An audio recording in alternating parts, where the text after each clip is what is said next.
Sobat Ima, welcome to the first podcast of Ima Chapter Pekanbaru. Kali ini aku Tika bakal nemenin Sobat Ima semuanya untuk sharing-sharing bareng Rumah Sakit Tabrani Group. Dimana di Rumah Sakit Tabrani Group tentunya ada dua rumah sakit Tabrani dan Rumah Sakit Zainab. Dan kali ini udah ada narasumber-narasumber yang udah siap berbagi pengetahuan atau sharing-sharing program tentang Rumah Sakit Zainab yang mungkin bisa menjadi informasi tambahan untuk Sobat Ima memilih rumah sakit mana nih yang bisa menjadi rekomendasi kebutuhan Sobat Ima semuanya. Oke. Pada kali ini sudah hadir Direktur Rumah Sakit Ibu Anak Zainab, Dr. Firdaus Nurdin. Selamat pagi, Dok. Selamat pagi. Dan juga ada Manajer Pelayanan Medis, Dr. Novita Sari. Halo dokter, apa kabar dok? Alhamdulillah baik. Dan juga ada mas-mas ganteng di ujung sana, Kepala Digital Marketing Tabrani Group, Mas Khairul Rizal. Halo mas. Oke, semangat dong pagi ini. Halo gitu. Oke. Kita santai aja ya, jadi jangan pada tegang. Kita di sini lebih ke sharing-sharing aja nih, karena kan di Pekanbaru di Riau ini banyak bertumbuh hadir rumah sakit yang pastinya memberikan pelayanan-pelayanan yang semakin beragam juga nih gitu. Nah, jadi mungkin kita pengen dengar sebenarnya dari Rumah Sakit Tabrani ini sekarang pelayanannya itu seperti apa, atau ada produk-produk kesehatan khusus yang ditawarkan kepada sobat-sobat Ima semua yang mungkin nanti bisa menjadi rekomendasi pilihan bagi sobat-sobat Ima dalam memenuhi kebutuhan kesehatan dari sobat-sobat Ima gitu. Mungkin kita boleh ke Dokter Firdaus dulu nih, Dok. Boleh cerita sedikit nggak sih, Dok? Kan saya dengar nih Rumah Sakit Zainab ini menjadi rumah sakit pertama yang mendapatkan sertifikat halal, bukan sih dok, di Riau? Syariah. Sertifikat syariah. Baik. Ini saya juga baru pertama kali sih dok dengar kalau misalnya ada rumah sakit yang mendapatkan sertifikat syariah gitu. Boleh nggak sih dok di-sharing sedikit bagaimana sih prosesnya hingga bisa mendapatkan sertifikat syariah itu, dok?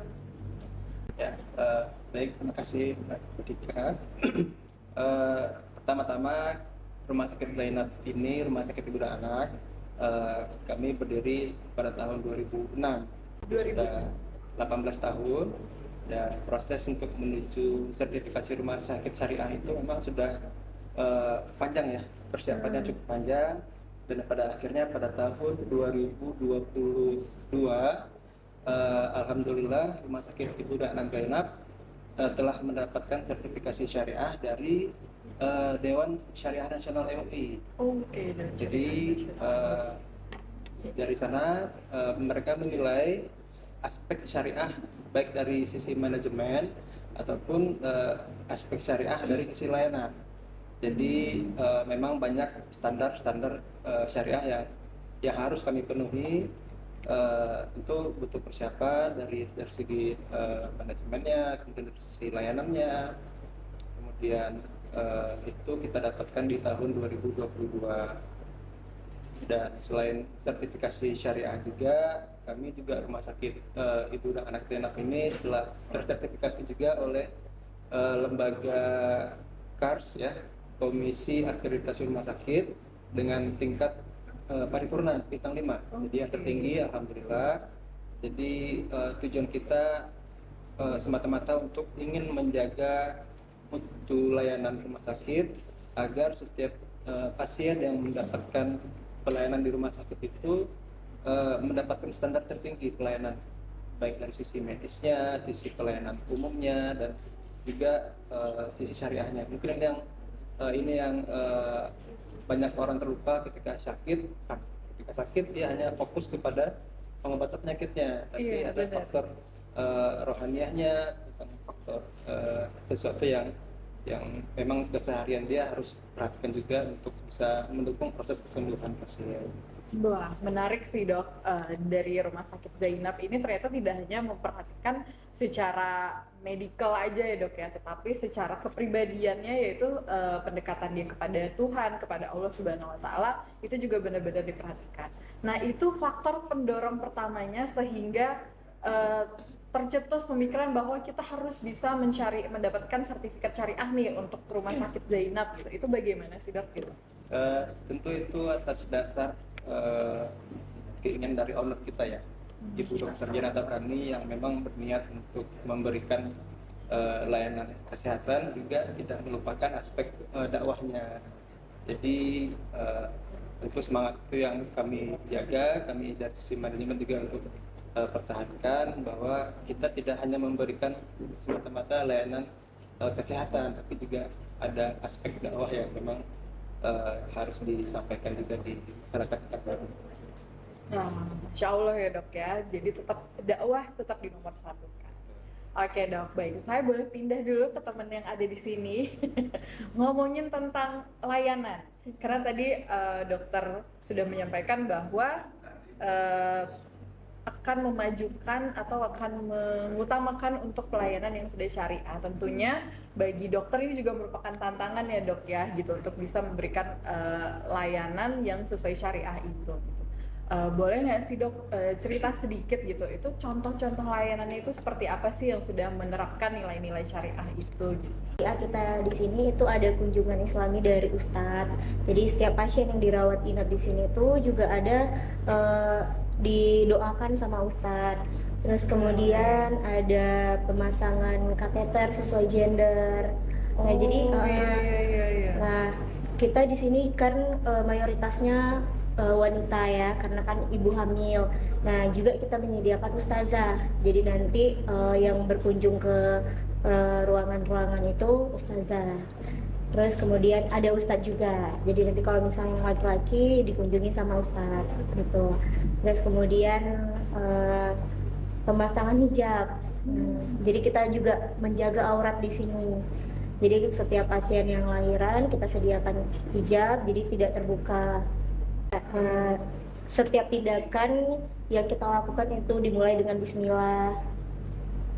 Kemudian selama sakit itu kita ada fikihnya itu bisa menggunakan tayamum. Nanti itu diajarkan bisa sama ustadz kita, sama perawat kita, itu kita udah kasih ilmunya. Jadi setiap sakit itu bukan berarti tidak bisa melakukan ibadah, tetap bisa melakukan ibadah, bisa dengan tayamum atau nanti dia dibantu sama perawatnya dengan menyemprotkan, nanti itu diajarin sama ilmu.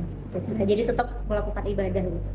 Wah menarik sekali ya dok ya, karena saya pun kadang misalnya sebagai pendamping pasien gitu ya, itu saya kayak udah nyerah deh kalau urusan sakit, untuk mengingatkan masalah ibadah pasien gitu misalnya gitu kan. Tapi kan dan jarang ada rumah sakit yang membantu hal-hal tersebut ya. Tapi ternyata kalau di Rumah Sakit Zainab ini atau di Tabrani Group ini mendampingi ya hal-hal seperti itu ya gitu. Iya, karena Allah juga memudahkan kita jika kita sakit, tidak harus bisa baring, bisa duduk gitu. Itu nanti diajarin sama ustadz kita. Baik, nah di Sobat IMA ini bisa jadi catatan banget bagi sobat-sobat IMA semua yang mungkin sedang memilih rumah sakit atau misalnya suatu saat ada butuh berobat di rumah sakit atau rawat inap dan lain sebagainya, itu bisa menjadi pilihan di Rumah Sakit Zainab ini karena sudah bersertifikat syariah, sehingga hal-hal yang berhubungan dengan ibadah itu tetap dinomorsatukan. Hal-hal yang berhubungan dengan fikih pastinya tetap akan selalu diterapkan di sini. Nah, sekarang kita beralih ke Mas Khairul. Aku panggil Mas aja ya. Mas Khairul, bagaimana sih cara mempromosikan ataupun mengangkat hal-hal yang bervalue syariah ini di media sosial atau diiklankan gitu, karena kan nggak semua orang bisa menerima ini dengan paradigma yang positif ya gitu. Ada juga yang dengan banyaknya isu-isu terkait agama hal-hal ini kadang menjadi pemikiran yang masa sih, atau misalnya apakah benar, bagaimana bisa mempositioningkan bahwa meskipun bersertifikat syariah tetapi kita terbuka nih untuk agama apapun ataupun dari masyarakat, dari suku apapun gitu. Bolehkah Mas dijelaskan? Kalau untuk rumah sakit Zainab sendiri, pertama kan kita lihat target marketnya dulu ya. Nah, untuk ibu dan anak ini kan berarti rumah sakit yang produktif. Berarti dia lahiran. Usia produktif itu kan maksimal untuk normalnya lahiran itu di 35 tahun. Nah, kita breakdown dulu 35 tahun itu di generasi apa? Gen Z atau milenial. Dan sekarang sudah mengarah ke Gen Z. Nah, otomatis kan dari segi promosi kita tidak bisa konvensional dong, karena Gen Z ini kan mainnya di TikTok, di IG, di platform-platform digital. Nah, gimana sih cara kita membungkus untuk milenial ini tahu nih syariah, Gen Z ini tahu nih syariah gitu. Karena kita buatlah edukasi video-video itu apa yang kita lakukan di rumah sakit itu dengan seminimal tidak terlalu monoton, ibaratnya tersirat. Misalkan ada kunjungan Ustadz, nah kita modifikasi, misalkan kalau video yang monoton kan dia Ustadz datang nih langsung edukasi gini, itu kan terlalu boring ya. Nah, apa sih biasanya kan anak Gen Z itu main game online atau apa, kita buat edukasinya itu senatural mungkin, relate sama kehidupan sehari-hari. Itu dari segi Ustadz, apalagi misalkan seperti tayamum, kan orang tidak semua orang sekarang mengenyam pendidikan agama waktu kecilnya. Jadi fikih itu banyak yang tidak tahu. Bagaimana sih cara tayamum, apakah sama dengan wudhu dari ujung muka sampai ujung kaki, kan beda. Nah, itu kita ajarkan di video edukasi kita yang kita posting di Instagram. Lainnya lagi seperti misalkan waktu video lahiran, nah itu kita selalu mengingatkan untuk berpakaian muslim tertutup, memakai jilbab gitu kan. Kenapa? Karena nanti itu kan takutnya menjadi jejak image untuk jejak digital nanti di kemudian hari si pasiennya. Jadi semua tindakan itu tetap kita umumnya menerapkan syariah, tapi tidak hanya syariah aja. Toh di konten-konten kita juga banyak yang untuk umum. Jadi syariah kita jalankan, tapi tidak menutup kemungkinan yang di luar syariah tetap, misalkan dia non muslim, itu tetap kita edukasi juga seperti apa untuk pengetahuannya di rumah sakit ibu dan anak Zainab. Seperti halnya contoh yang baru kita lakuin itu hari ibu kemarin. Hari ibu kita memposisikan untuk rumah sakit ibu dan anak menggratiskan 100 USG untuk ibu hamil tanpa pandang bulu, tidak harus muslim. Jadi siapapun yang daftar selagi kuota 100 terbuka, kita terima. Baik. Jadi tetap bisa mengkomunikasikan atau memberikan pelayanan dengan maksimal kepada seluruh gender, kepada seluruh umat beragama ya. Baik. Oke, sekarang kembali ke Dr. Firdaus.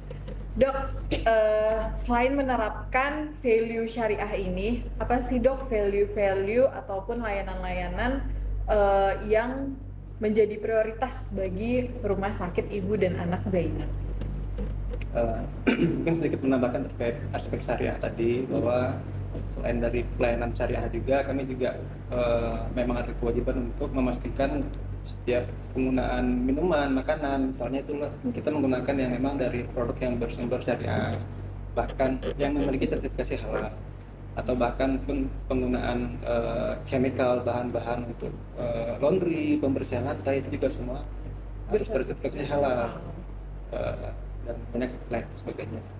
Kemudian untuk layanan unggulan kami rumah sakit ibu dan anak Zainab, ya karena kita memang di sini segmennya khusus ibu dan anak, tentu kita mengunggulkan layanan di ibu dan anaknya.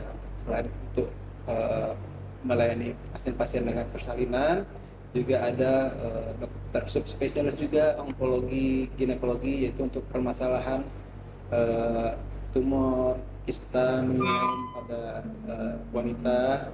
Dan kita di sini ada dokter Ardu, dokter spesialis onkologi yang subspesialis onkologi. Kemudian kita juga mempunyai dokter subspesialis lain feto maternal, untuk bisa menilai kondisi janin yang lebih detail ketika sebelum persalinan, bisa mengetahui kondisi janin lebih awal seperti itu. Kemudian selain itu juga untuk anak-anak kami memiliki klinik rehabilitasi anak Ya, untuk anak-anak berkebutuhan khusus seperti gangguan perilaku, telat bicara, kemudian gangguan motorik dan sebagainya, kita di support oleh tim rehabilitasi medik, spesialis medik dan banyak terapis yang sesuai ya, terapis okupasi, terapi bicara, kemudian psikologi anak juga ada. Baik, berarti Rumah Sakit Ibu dan Anak Zainab ini benar-benar memperhatikan dari ketika masih di dalam kandungan maupun sampai sudah di luar kandungan ya dok ya, khusus untuk ibu dan anak gitu ya dok. Dan tentunya membahas mengenai ibu dan anak, khususnya anak kecil atau bayi, itu adalah hal yang krusial ya dok ya, karena anak-anak itu kan sangat sensitif nih dok. Nah, seperti apa sih cara Rumah Sakit Ibu dan Anak Zainab untuk bisa membuat para ibu dan anak semakin nyaman nih berobat di Rumah Sakit Zainab ini? Ya, tentu kami juga kenyamanan itu kan dari sisi pelayanan dari staf rumah sakitnya sendiri, kemudian dari kenyamanan ruang tunggu, kemudian juga kami sediakan area bermain untuk anak-anak sambil menunggu dokter. Dan juga tentunya kita juga mengajak dokter atau staf yang lain untuk bisa berkomunikasi dengan baik dengan pasien, karena pasien itu datang ke rumah sakit dalam kondisi butuh pertolongan ya, artinya mereka butuh perhatian. Tentu ketika mendapatkan bahasa atau sambutan baik, mereka akan merasa sedikit terobati sebelum betul-betul mengobati penyakitnya, seperti itu. Jadi untuk kenyamanan pun kami ketika beberapa momen tertentu kami juga memberikan promosi yaitu untuk ibu-ibu yang melahirkan itu ditempatkan di satu kamar sendirian, jadi one bed one room. Ya, jadi setiap pasien yang melahirkan itu dia ingin privasi ya, ingin kenyamanan ketika ada kunjungan dari keluarga mengusuk anaknya lahiran, mereka bisa nyaman berada di satu ruangan. Jadi satu ibu satu ruangan ya. Betul. Baik, terima kasih dok.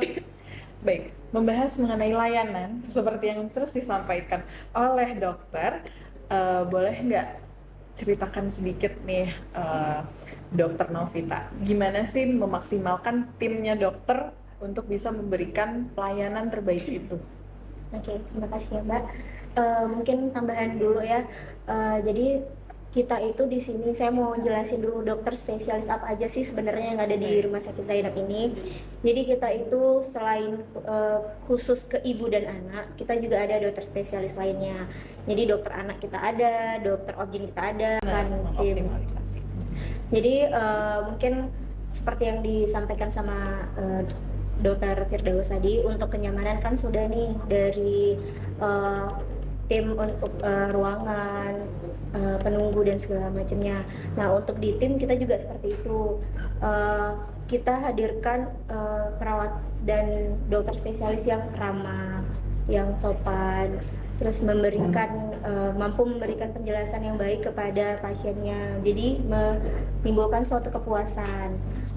Jadi tidak, kan banyak nih sekarang isu-isu ya, dokter kalau misal diperiksa langsung gitu aja. Benar. Nah kita juga mengoptimalkan untuk dokter-dokter kita sini memberikan penjelasan yang maksimal kepada pasien sehingga timbul suatu rasa kepuasan. Nah untuk di perawatnya juga begitu, kita optimalkan untuk mereka senyum, sapa, salam.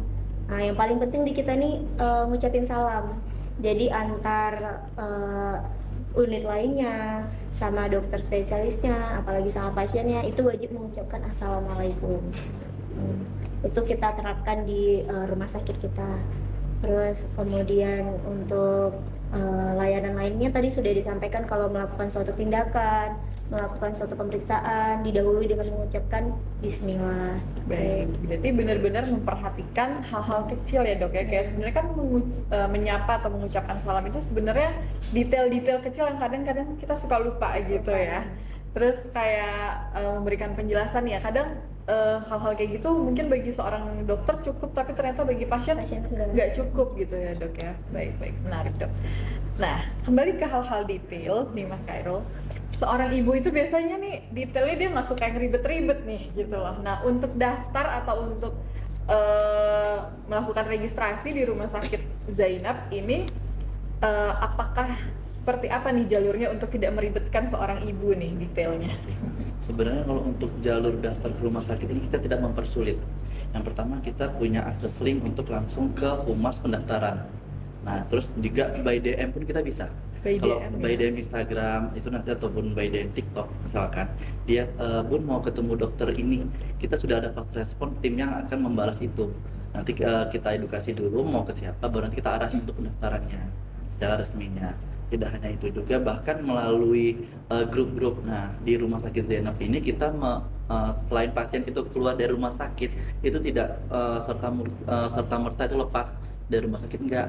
Kita selalu tampung aspirasinya, kita buatkan grup. Habis lahiran dia ada grup namanya tuh KPASI. Nah, di situ diajarkanlah cara gimana ibu menyusui yang baik. Nah, bahkan keluhan-keluhan pasien itu tidak harus langsung bertemu dokter, dia bisa berkeluh kesah di situ dulu. Misalkan ibu-ibu baru lahir kan, dok, kok pup anak saya ini ya encer ya kok kening gitu. Misalkan kayak gitu. Itu di situ nanti kita arahin ke dokter anak, siapa dokter yang cocok. Oke, Bun, saya mau daftar nih ke dokter ini. Nanti tim kita langsung yang menghubungi untuk personal chat. Jadi kalau untuk pendaftaran sih kita banyak ya, baik itu situs, via DM bisa, WhatsApp humas bisa, WhatsApp pendaftaran ada, dan juga baik grup-grup yang ada tadi. Menarik sekali ya, ternyata Rumah Sakit Zainab ini memaintain ya pasien-pasiennya. Biasanya itu benar sih, ibu-ibu baru anak pertama, apalagi ibu-ibu muda gitu, pasti punya cemas yang berlebihan ya kadang. Nah, itu sudah berapa lama berjalannya itu? Kalau itu sudah lama, sebelum udah cukup lama banget sebelum COVID bahkan, dan sudah 2010-an itu memang sudah kita jalanin. Supaya apa? Supaya interaksi antara pasien dan rumah sakit itu terjaga kolaborasinya. Nah, setelah dia lahiran dan itu ada grup, kita tidak putus sampai situ Mbak. Walaupun anaknya nggak sakit, kita punya kegiatan yang itu kita mereminder mereka lagi untuk ikut ke kita. Apa sih nama kegiatannya? Itu Hari Anak.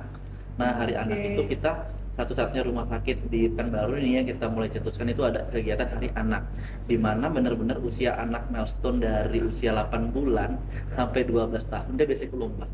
8 bulan itu mulai dari merangkak sampai dia fashion show di usia 12 tahun. Itu tiap usianya itu ada lomba-lombanya.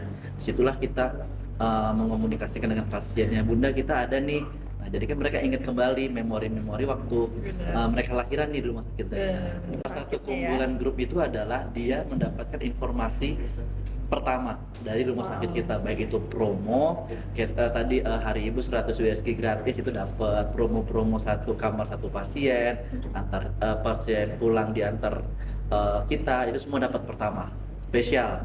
Gitu. Jadi biar jadi top of mind terus nih di mainnya ibu-ibu, di mainnya bunda-bunda kalau urusan ibu dan anak ya ke Rumah Sakit Zainab. Ada motonya juga. Oh, ada fotonya juga? Iya, ingat ibu, ingat anak, ingat Zainab. Wah, luar biasa nih. Nah, tepuk tangan dulu dong buat Rumah Sakit Zainab.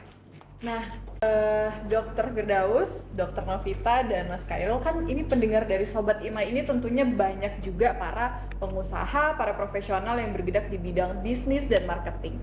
Kalau bisa saya ambil kesimpulan nih dari Rumah Sakit Zainab ini yang mungkin bisa menjadi insight teman-teman dari Sobat Ima, di mana Rumah Sakit Ibu dan Anak Zainab ini menerapkan tentunya service excellence, dan sebelum membuat produk itu memikirkan dulu nih kira-kira pain point atau hal-hal yang menjadi value berbeda, differentiation-nya dari rumah sakit lain yang ada di Riau atau Pekanbaru khususnya, yaitu menerapkan value syariah tersebut, sehingga membuat ibu-ibu atau anak-anak bisa menjadi lebih nyaman dan merasa aman di Rumah Sakit Ibu dan Anak Zainab. Dan selanjutnya dengan sistem memaintain klien dengan membuat grup bunda-bunda, tentunya itu akan semakin mengikat klien-klien atau pasien-pasien untuk terus berobat di Rumah Sakit Ibu dan Anak Zainab. Nah, boleh dong dok, last final statement dari dokter nih untuk Sobat Ima untuk berobat ke Rumah Sakit Zainab atau mungkin untuk bisa mengambil inspirasi-inspirasi pada podcast kita kali ini. Baik, terima kasih kepada Sobat Ima sekalian. Kita dari Rumah Sakit Ibu dan Anak Zainab tadi sudah dijelaskan profilnya, kemudian layanan unggulannya, kemudian positioning kami seperti apa. Jadi harapannya agar masyarakat Kota Pekanbaru semakin lebih kenal dengan Rumah Sakit Ibu dan Anak Zainab, semakin lebih mengetahui apa saja yang kami sediakan, layanan yang tersedia di Rumah Sakit Ibu dan Anak Zainab, dan tentunya apabila mengalami atau membutuhkan pelayanan kesehatan terkait ibu dan anak itu silahkan berkunjung ke Rumah Sakit Ibu dan Anak Zainab, dan semoga pelayanan yang kami berikan itu bisa selalu optimal, selalu bisa mendapatkan tempat di hati masyarakat Kota Pekanbaru dan sekitarnya. Amin. Baik, kita boleh ya bareng-bareng ngomong. Gimana Mas? Motonya? Ingat ibu, ingat anak, ingat Zainab. Mungkin Oke. dipimpin oleh direktur kita kali ya. Iya. Ingat Rumah Ingat. Sakit Zainab, ingat ibu, ingat anak, ingat Zainab. Oke, siap. Baik, aku closing ini dulu, baru kita ntar bareng ya. Baik Sobat Ima semuanya, rasanya sudah lengkap nih sharing-sharing kita dengan Rumah Sakit Ibu dan Anak Zainab, khususnya dari Rumah Sakit Tabrani Group ya. Nah, boleh dong dok? Rumah Sakit Zainab. Ingat ibu, ingat anak, ingat Zainab. Sampai jumpa di podcast lainnya Sobat Ima.